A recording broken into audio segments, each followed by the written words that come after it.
Irsiy moyillik, ya'ni ota-onasida emal mineralizatsiyasida o'zgarish bo'lsa, tabiiyki bolada ham xuddi shunday bo'ladi. Ya'ni ota-onasida karies kasalligi ko'proq uchrasa, bu bolada ham kuzatilishi mumkin. Bularning hammasi boya aytganimizdek so'lakni yuvish funksiyasini buzadi. Doimiy tarzda og'iz bo'shlig'iga ozuq modda kirib turadi.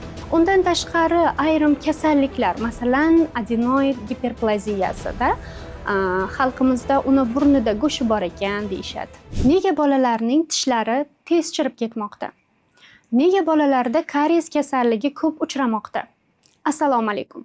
Men Normayeva Guli G'ulomovna, shifokor pediatr sifatida og'iz bo'shlig'i gigiyenasiga e'tibor berilgan taqdirda ham karies kasalligi yuzaga kelishi mumkin bo'lgan holatlarni sanab o'tmoqchiman.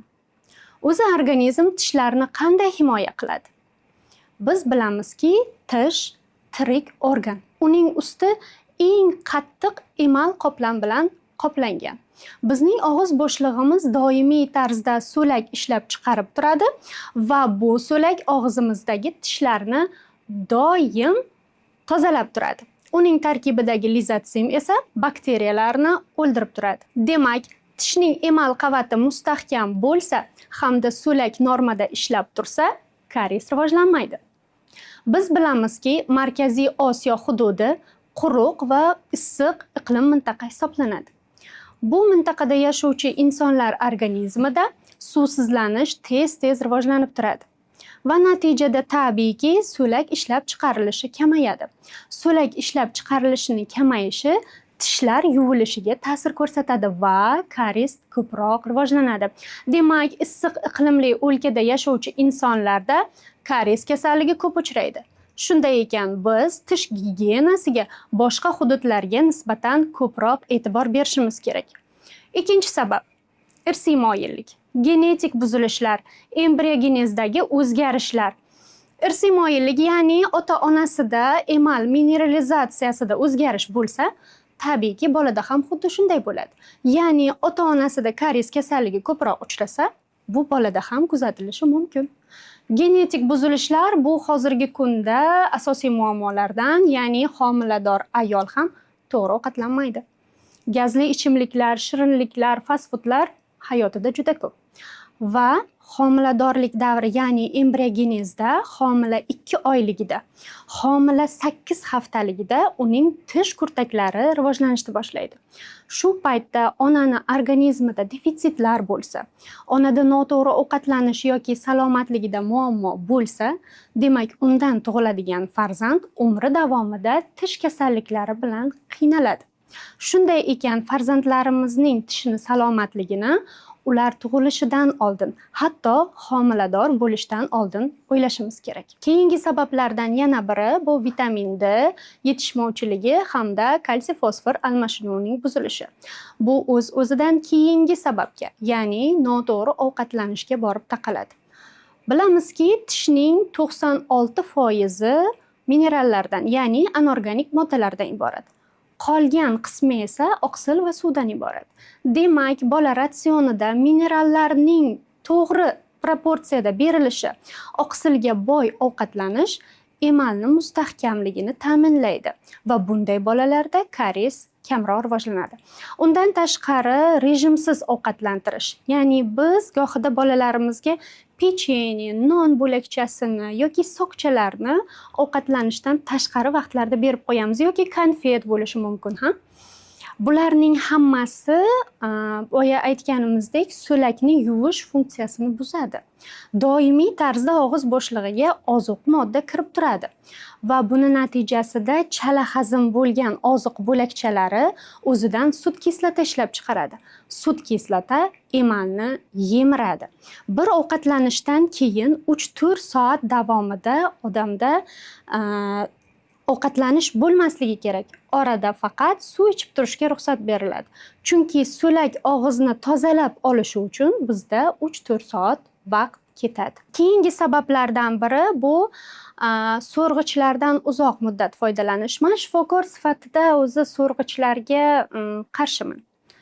So'rg'ichlar juda bola bezovta bo'lmasa kerak deb hisoblamayman.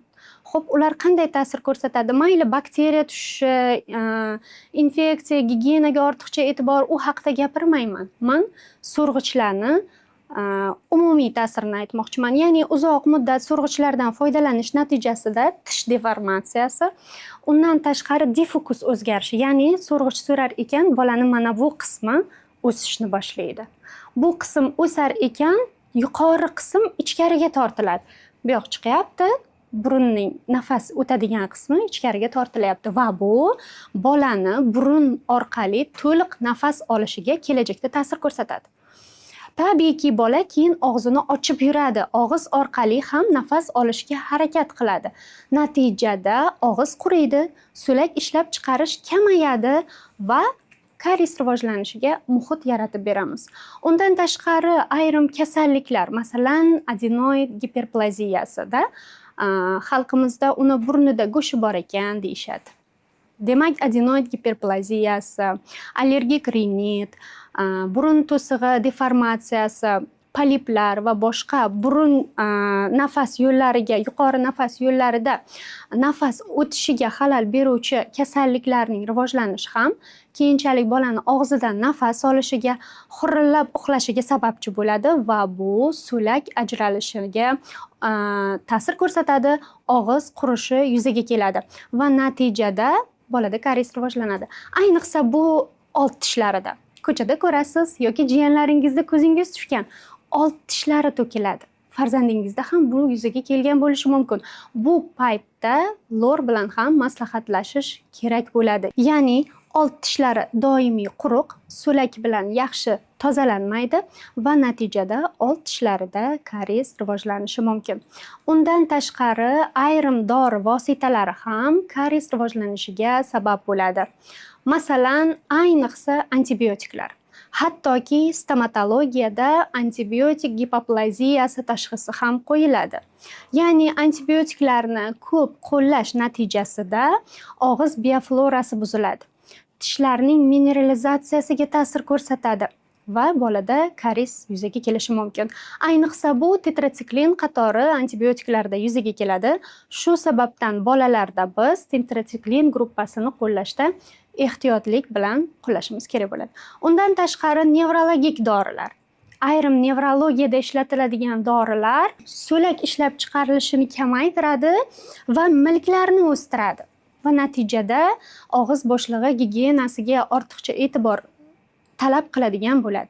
Agar ortiqcha e'tibor berilmasa, karies rivojlanadi. Undan tashqari ayrim nevrologik dorilar kalsiyni organizmda yuvish xususiyatiga ega. Bu ham kariesni rivojlanishiga sababchi bo'ladi. Demak, nevrologik dorilarni uzoq muddat qabul qilishga muhtoj bo'lgan bolajonlarni og'iz bo'shlig'i gigiyenasiga yanada e'tiborli bo'lishimiz kerak, hamda qonda kalsiy miqdorini doimiy nazorat qilishimiz kerak bo'ladi. Bundan tashqari karies rivojlanishiga juda ko'p sabablar bor. Men sizlar uchun asosiylarini sanadim. Keyingi video karies yuzaga kelgandan keyin qanday yordam berish kerak, qanday davolash ishlari olib boriladi, nimalarga e'tibor berish kerakligi haqida bo'ladi. Video ostida takliflaringizni, savollaringizni va fikrlaringizni kutib qolamiz. Biz ularni e'tiborsiz qoldirmaymiz.